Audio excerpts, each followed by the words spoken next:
أهلا بيكم في فيديو جديد من فيديوهات حل كتاب جيم تالتة ثانوي ل 2021. في الفيديو بتاعنا النهاردة هنبتدي في حل يونت 10. هنبتدي بالفوكاب زي ما احنا متعودين، بس قبل ما نبدأ الحل متنساش تعمل لايك للفيديو، ولو انت مش مشترك في القناة متنساش تشترك وتشغل علامة الجرس عشان تكمل باقي الكتاب معانا لحد الآخر. أول جملة عندي بيقول لي Mandela was already in his 70s when he became نقط of South Africa. مانديلا ده اللي هو نيلسون مانديلا، وده أصبح رئيس لساوث أفريكا، يبقى became president. In his نقط the rich man asked that his money be donated. يبقى الكلام ده اللي هو يطلب فلوسه تروح فين ده بيكون في الوصية بتاعته اللي هي will. Samsung exports the products to markets نقط the world. هنا بيقول لي Samsung exports يعني بتصدر المنتجات بتاعتها لأسواق في كل العالم. هو ده اللي هو عايز يقصده بالجملة، في كل العالم دي. لا إما نقول all over the world، مش over بس، all over the world، أو throughout the world. throughout يعني خلال كل العالم. Thousands of men نقط for years at building the high dam in أسوان. هنا عايز يقول الآلاف من الناس كانوا بيكدحوا في الشغل لسنين عديدة عشان يبنوا السد. يكدح اللي هي toil، يبقى thousands of men toiled for years. The mother told the child that if he dropped any rice، خدوا بالكم rice ده اللي هو الرز، he would have to يعني سوف يضطر إلى pick up every single grain. يعني إيه؟ وقعت الرز في الأرض هخليك تلم الرز حباية حباية، والجرين يعني حبة، والرز بيتكون من حبات، فبيقولك هتخليه pick up يعني يشيل أو يرفع من الأرض حباية حباية منهم عقابا ليه. Mr. Fuad is a friendly and straightforward نقط who is respected by all his colleagues. طيب straightforward دي يعني راجل دغري، فالدغري ده الناس بتحبه. فالمهم هو عبارة عن ايه؟ هل هو ماستر ولا فولو ولا فيلو ولا فيكتور؟ طبعا معنى الجملة ان الراجل ده زميل فاضل، زميل دغري وراجل فريندلي وكل الناس بتحترمه. كلمة زميل دي اللي هي fellow. In our village there used to be a big machine for grinding نقط into flour. الفلاور ده اللي هو الدقيق، وgrinding يعني الطحن. فبيقول لك كان في آلة كبيرة لطحن ايه؟ يخلوه دقيق. الدقيق بيتعمل من القمح، الحب بتاع القمح، يبقى بنطحن الحب ونحوله إلى دقيق. Luckily, a cold wind نقط from the north to relieve the heat of the summer. يعني بيقول لك في موجة رياح باردة حلوة كده جت من الشمال علشان تخفف من حر الصيف. طيب الرياح بتعمل ايه؟ بتهب. تهب اللي هي بلو والماضي منها بلو، بلو بالاو والماضي منها بلو بالاي. About 70 millimeter of rain in just a few hours during the storm. طيب زي ما الرياح بتهب المطر بيسقط. يسقط يعني fall بالاي والماضي منها fell، يبقى هنا the rain fell. After spending the day happily we sat on the beach and watched the sun كذا. بعد ما قضينا اليوم، يعني قضيت اليوم يعني اليوم خلص، يبقى ده وقت ايه؟ اكيد غروب الشمس مش شروق الشمس، يبقى we watched the sun set يعني غروب الشمس. As the sun نقط in the sky the temperature increased gradually. الحرارة بتعلى مع ايه؟ مع طلوع الشمس ولا مع غروب الشمس؟ اكيد مع طلوع الشمس، يبقى as the sun rose دي الماضي من rise اللي هي بالاي. rose in the sky زادت معاها الحرارة تدريجيا. More than 1,000,000 lambs died in the worst نقط to hit New Zealand as it was snowing hard. lambs ده اللي هم الحملان الصغيرة. بيقول لك أكتر من 1,000,000 حمل صغير توفى أو مات في أسوأ ايه ضرب نيوزيلندا، لأن كان فيها ساعتها snowing، يعني كان أمطار ثلجية أو بتمطر تلج. خدوا بالكم، حاجة فيها تلج يبقى مش مطر عادية، ما تقولش داون بور، هتقول عليها بليزرد. بليزرد دي اللي هي رياح وتلج، ما دام موضوع فيه تلج يبقى خليك في بليزرد. خلاص، لأن أكيد مطرة التلج بيبقى معاها رياح ساقعة جدا وصعبة. تمام، وده اللي هو البليزرد. At this time of the year, most of the country here was flooded and heavy not continued all day long. بيقول ان النص او معظم البلد flooded يعني ايه؟ يعني غرقت، يعني بقى فيها فيضان. بيجي منين الفيضان؟ بيجي من الامطار الشديدة، يبقى ده heavy downpour او سقوط شديد للامطار. خلاص، ده هو اللي استمر لمدة طول اليوم وخلى البلد تغرق. ماشي. Many of the trees in the park were blown down during a fierce snow last year. blow down يعني وقعوا، سقطوا. تمام، أو blow جاية من الهبوب بتاع الرياح، فهو هنا سقطوا يعني في حاجة زقتهم وقعتهم. during a fierce معناها شرس، شرس. fierce يعني شرس. طيب في ايه بيوقع الاشجار؟ لما تبقى في رياح شديدة جدا، فده ممكن نسميه fierce gale اللي هي الرياح الشديدة. We had to wait for half an hour in the rain waiting for our bus. عايز هنا صفة للرين. هل نقول fading rain يعني rain بتختفي، fading يعني بتحصل لها أو بتقل بتدريجيا وبتختفي، ولا the sitting rain الرين اللي قاعدة، ولا the coming rain، ولا the pouring rain؟ طبعا هنوصف الرين بأنها pouring يعني بتنصب علينا بغزارة. والفرق بين pour وفول إن pour كميات كبيرة من المطرة بتنزل، أما فول دي الكميات الطبيعية. خلاص؟ ماشي. Not is one of the most spoken languages in the world as it is spoken by most Chinese people. يبقى دي اللغة الماندرين اللي هي بتاعت الناس الصينيين. I really admired the poems نقط of the moon. أنا حبيت التشخيص اللي عمله أو اللي اتعمل في القصيدة دي للقمر. يبقى كان فيها تشخيص للقمر، يبقى personification، تشخيص. التشخيص ده أكيد عندكم في العربي، واللي هو إن يمثل إن القمر ده شخص ويتكلم معاه. Africa is the second biggest نقط in the world. أفريكا دي قارة، والقارة اسمها continent. continent يعني قارة. The new factory is expected to نقط more than 400 new jobs. المصنع للوظائف. المصنع هيعمل ايه للوظائف؟ المصنع هيوفر الوظائف او هيخلق الوظائف بس. يبقى create new jobs او provide new jobs، لو موجودة كانت تنفع. I asked my teacher about the نقط of a word and he advised me to use the dictionary. يبقى أنا سألت المدرس على معنى كلمة، وهو قال لي روح أو نصحني بعد كده إن أنا أستعمل القاموس عشان أعرف المعاني اللي هي أو المعنى اللي هو meaning ده المعنى. البانكتويشن ده اللي هو الترقيم، اللي هو أدوات الترقيم يعني سوري، اللي هو الفاصلة والكومة والنقطة والمعرفش إيه. المستيك الخطأ، والفورم اللي هو الشكل. يبقى هو الجملة عايزة معنى الكلمة. I think that bringing up children is not an easy not these days. بيقول إن تربية الأطفال bring up يعني يربي أو يربي. تربية الأطفال مش مهمة سهلة هذه الأيام. not an easy task بمعنى مهمة، يعني حاجة المفروض الواحد يعملها.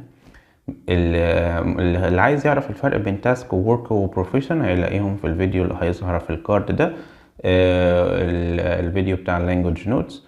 وطبعا الليستة كلها مهمة، فيها فروقات مهمة زي دي هتلاقوها، يا ريت تشوفوا الليستة كلها. المهم الحاجة اللي أنا ببقى عايز أعملها أو المهمة الواحدة اللي أنا عايز أخلصها دي اسمها تاسك، أو أحيانا تنفع اللي هي جوب مش موجودة فموجودة تاسك، يبقى هي الاختيار السليم. Many people think that social networking websites not young men negatively. يبقى يعتقدوا إن مواقع التواصل بتأثر على الشباب بطريقة سلبية. طيب كلمة تؤثر على اللي هي affect ده فعل اللي بالإيه معناها يؤثر على. infect معناها يعدي، يعني جاية من العدوى والأمراض. pretend يعني يمثل أو يعني يقول على نفسه حاجة هو مش فيها، pretend بيمثل. reflect يعني يعكس. خلاص يبقى هي التأثير اللي هي الوحيدة اللي يؤثر نمرة C. The total lot of Egypt is a bit more than 1 million square kilometers، يعني 1,000,000 كيلومتر مربع. اللي بنقيسه بالكيلومتر مربع ده اللي هو المساحة، والمساحة in English اسمها area يعني المساحة. طيب Not is a very hard, clear, colorless stone used in expensive jewelry and for cutting hard objects. حاجة بيقول stone يعني صخرة ملهاش لون و very expensive بتستعمل في الاكسبنسيف جولري اللي هو المجوهرات الغالية، وهي ناشفة جدا وبتستعمل في قطع الحاجات الناشفة لأن هي أنشف. يبقى ده مين؟ ده الدايموند هو اللي فيه المواصفات دي كلها. Mr. Magdi is a cheerful person to stay with، يعني هو راجل cheerful يعني مبهج، تقعد معاه تتبسط. You can نقط and have a laugh with him. laugh اللي هي ضحكة يعني، ممكن تقعد معاه تهزر وتضحك. هما اللي ليهم علاقة بالتشيرفول والضحك اللي هو الجوك واللاف. راس محمد is a place where you can enjoy the beautiful نقط. ده مكان هتستمتع فيه الطبيعة والمناظر بتاعة الطبيعة أو بأوضاع الطبيعة وأشكالها، يبقى اللاند فورم. طيب Experts believe that women now represents 50 نقط of the workforce اللي هي القوى العاملة، طبعا 50% يعني 50%. India has a نقط of more than 1 billion، عندها كثافة سكانية أو تعداد سكاني أكتر من 1 مليار أو 1 بليون، يبقى عندها population. Facebook groups enable young men to نقط ideas and latest news. يعملوا ايه للأفكار والأخبار؟ هيشير أو هيشاركوها، يعني الناس تعرفها مع بعض. طيب We were not to hear about Muhammad's heart attack. He is so young. خبر وحش بالشكل ده، heart attack واحد صغير توفى، يبقى we were shocked يعني كنا مصدومين. Young children often have difficulty نقط their ideas. young children اللي هم أطفال صغيرة خالص عندهم صعوبة في إن هم يوصلوا لك الإحساس بتاعهم أو الأيدياز بتاعتهم، يوصلوها لك. دي معناها يعبر عن، يعني هو مش قادر مثلا يتكلم أو مش لاقي الكلمات اللي توصف اللي هو عايز يقوله، يبقى difficulty expressing اللي هو التعبير عن، مش designing يعني تصميم، مش هيصمم الفكرة، هو ما عندوش صعوبة في تصميم الفكرة، ولكن هو عنده صعوبة في الاكسبريس ان هو يوصل لك الفكرة او يعبر عن الفكرة بتاعته. I stayed at the youth نقط on my trip to Hurghada. انا في رحلة للغردقة، فانا هقعد في اوتيل. الاوتيل هنا في الكلمات دي اللي هي هوستل الأولانية دي بمعنى أوتيل صغير، فأنا قعدت في الأوتيل ده أثناء رحلتي لهورغادا، مش قعدت في بيت ولا في نادي ولا في بيت. خلاص. The company has to get a نقط permission for building the new hotel.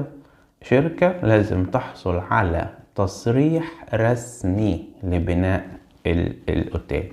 تصريح رسمي يعني official يعني رسمي جاي من الدولة. I will phone my cousin to نقط him about the job advertisement in الأهرام.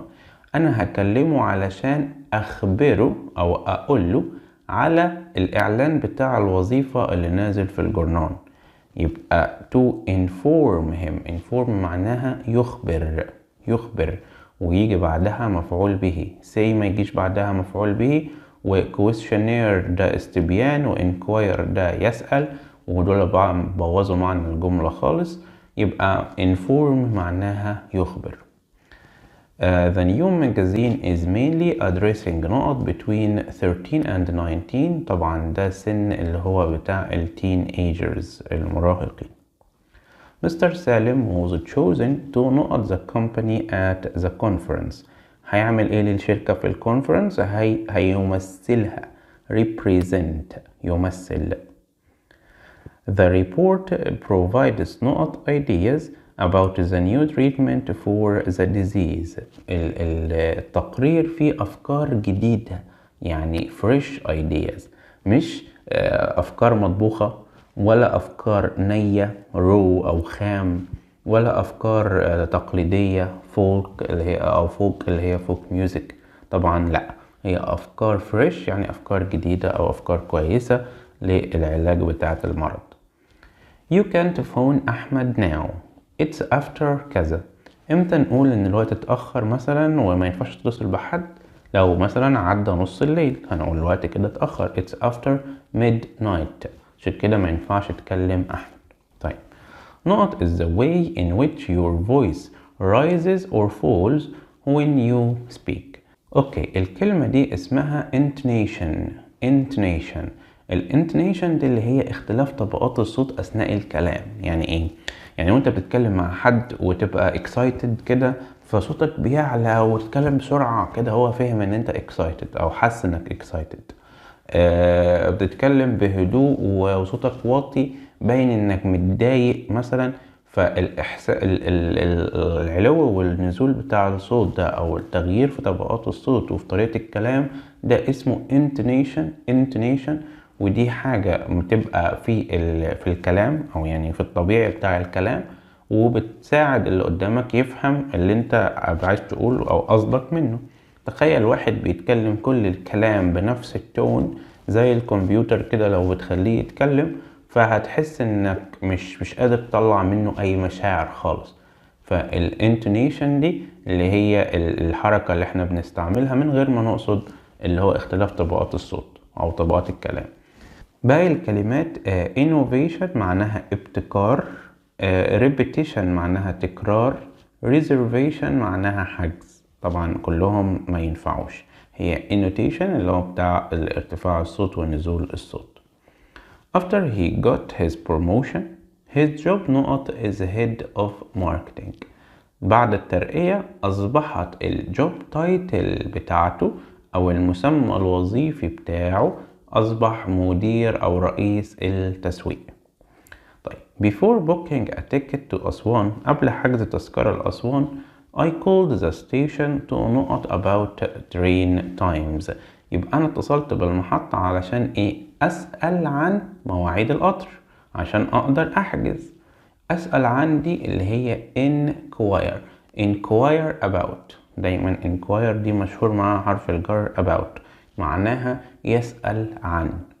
طيب، the bakery in the shopping center sells expensive bread as its flour is made of the best نقط. bakery يعني مخبز، والفلاور قلنا عليه من شوية يعني الدقيق، فهي بتبيع العيش غالي expensive لأن الدقيق بتاعها معمول من أفضل إيه؟ الدقيق بيتعمل من إيه؟ من القمح، الويت. ويت يعني قمح، EA. طيب، our new neighbors have 2 children 6 and 9. دي العمر بتاعهم، يبقى aged يعني عمرهم 6 and 9. He will not as manager of the club until the end of his contract.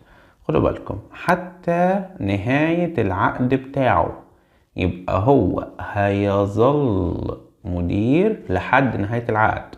لو انت قريت بسرعة كده as a manager هتقول لي qualify as a manager، صح؟ يلا نكمل، هي بتاخد as وصح qualify as يعني يتأهل إلى. دي الواحد بتحصل له qualify as دي مثلا بعد التخرج، أنا كده qualified as كذا مثلا، أو بعد ما يدرس كورس معين. لكن هنا لو كملت الجملة هيقول لك حتى نهاية العقد، يبقى دي معناها يظل مدير مش يتأهل كمدير. He will remain as a manager. نركز ونقرأ لغاية آخر الجملة بتركيز. I could feel my face not red with embarrassment when I fell off the ladder. بعد ما وقعت من على السلم حسيت بإحراج. embarrassment يعني إحراج، ومن كتر الإحراج وشي احمر. وشي احمر دي يعني وشي قلب أحمر. قلب أحمر حرفيا يعني turn red. my face turn red يعني يقلب أحمر أو يحمر من كتر الخجل. طيب the word question can be the opposite to the word a. عكس سؤال a جواب، أو وزي ما احنا دايما بناخدها واحنا بندرس بنقول الجملة الخبرية والسؤال هم عكس بعض. جملة خبرية اللي هي statement يعني جملة أو جملة خبرية. الاساينمنت الأولانية يعني واجب أو حاجة بطلب إنك تعملها. الامبيراتيف ده الأمر، والكويشنير زي ما احنا قلنا قبل كده ده استجواب، وstatement يعني جملة خبرية. There are not notes at the front of the book to guide you through يعني عشان ترشدك في وانت ماشي في الكتاب. حاطين لك notes ايه؟ notes توضيحية. explain الفعل explain يعني يوضح. طيب notes توضيحية يبقى أنا هنا عايز صفة اللي هي explanatory notes يعني notes توضيحية أو ملحوظات توضيحية. I was asked to note a note of what needs to be repaired. أنا طلب مني إن أنا أكتب note أو أكتب ملحوظة على الحاجات أو عن الحاجات اللي محتاجة تصليح. note لا إما write a note أو take note أو make note. خلاص أدي الثلاث حاجات اللي بيجوا معاها. I think poetry is the most effective note expressing feelings and ideas. هنا بيقول أعتقد إن الشعر هو الأكثر تأثيرا في التعبير عن المشاعر والأفكار. طيب effective في أو فعال في المشهورة مع effect اللي هي on يعني effect on أو effective on. هنا مش موجودة on في الاختيارات، في حاجة تانية تنفع اللي هي at. effective at كذا يعني مفيد في كذا. خلاص، وهنا expressing feeling يعني التعبير عن المشاعر وعن الأفكار. طيب the adverb unluckily معناه بالعربي لسوء الحظ، فبالتالي هيبقى شبه في المعنى مين؟ هيبقى unfortunately نفس المعنى لسوء الحظ. I go to my brother's house in the country at weekends because it's so calm and not there. الجو هناك في الكونتري أو في الريف هادي and كذا، يبقى أنا عايز وصف آخر للجو في الريف. طيب هل أقول هادي and relax دي اللي هي فعل بمعنى يسترخي. relaxed معناها مسترخي يعني شخص مسترخي أو حاجة مسترخية. relaxing يعني يسبب الارتخاء أو بيسبب الراحة، ولا relaxation اللي هي الراحة نفسها. طبعا بما إن أنا بوصف الهدوء والجو يبقى أنا بوصف إن الموضوع ده relaxing يسبب relaxation أو يسبب الراحة مش relaxed. أنا نفسي بكون relaxed لما بكون في جو relaxing. خدتوا بالكم من المعنى؟ طيب My friend's grandfather was a former Egyptian ambassador to the United States. الفورمر دي معناها سابق، والكلمة دي مهمة. فورمر بالأو يعني سابق، والامباسادور بتاع البلد في بلد تاني يبقى بنقول to البلد التانية دي. فالإيجيبشن امباسادور to the United States هو السفير المصري في الولايات المتحدة أو للولايات المتحدة. طيب The word conceal is an antonym to the word نقط. كلمة conceal معناها يخفي، يعني conceal بتساوي نمرة B hide، بس هو هنا عايز الانتونيم اللي هو المضاد. طيب مضاد يخفي الحاجة ايه؟ ان هو يظهرها او يوضحها، صح؟ يعني ممكن نختار هنا explain، انا بشرح لك حاجة او بوضح لك الحاجة، اقول لك بص خد بالك ركز شوف معرفش ايه، او عكسها بخبيها منك ومش بوريها لك من اصله، صح؟ فهي الوحيدة اللي هنا اللي تنفع عكس conceal. The two video games really not much in common. التعبير بتاعنا have much in common على بعض، يعني لديهم الكثير in common، يعني مشترك ما بينهم. خلاص they have much in common. The chef said you can use fresh or not meat for the recipe اللي هي خلطة الطعام أو الوصفة بتاعت الأكل. طيب أنت هتستعمل اللحمة إيه؟ لا إما طازة لا إما مجمدة، والمجمد الصفة اسمها frozen، مجمد، تمام؟ أما freezing دي معناها very cold، يعني أنت تقول الجو is freezing يعني الجو ساقع جدا أو بيسبب السقعة، خلاص؟ أو بيسبب الجمدان. فما تنفعش. الفريزر نمرة بي ده اللي انت بتحط فيه الحاجات اللي هو زي التلاجة او اللي هو بتاع التلاجة، والفريز دي اللي هو الفعل الاساسي بتاعنا اللي هو يجمد. خلاص يبقى frozen يعني مجمدة، اللحمة مجمدة. The word form is a synonym to the word نقط. form بمعنى يشكل او شكل، صح؟ الفورم اوف لايف او الفورم اوف لاند يبقى شكل. الشكل ده شبه مين في المعاني دي؟ مع شبه shape يعني شكل برضو. طيب I failed to نقط him that I am innocent يعني أنا بريء. فأنا فشلت في إيه؟ فشلت إن أنا أقنعه إن أنا بريء، يعني هو محتاج إن أنا أقنعه ببراءتي، ولكن أنا فشلت في كده، يبقى I failed to persuade him. Mr. Hamdi and Mr. Nabil felt very نقط after their trip to England. هما شعروا very نقط، يعني ايه؟ يعني عايز اقول I am نقط after the trip. I am ايه؟ انا عايز صفة توصفني بعد الرحلة اللي كانت مثلا في القرية دي. حصل ايه في القرية؟ حصل ان انا عملت relaxation، فاصبحت انا ايه؟ relaxed. فاكرين حتى ساعتها قلت لكم انا relaxed بسبب الجو الريلاكسنج، فاكرين؟ يبقى they felt relaxed، شعروا انهم مرتاحين او انهم مسترخين. He made a نقط just hours before he died، اللي بنعمله قبل الموت الوصية. You would be in a blizzard if the weather was very، طبعا قلنا البليزرد يعني snowy و windy. دي اخر جملة معانا في فوكاب يونت 10. ان شاء الله الفيديو اللي جاي هنحل مع بعض الجرامر. ما تنساش تعمل اشتراك لو انت مش مشترك عشان يوصلك الفيديوهات ان شاء الله لما تنزل.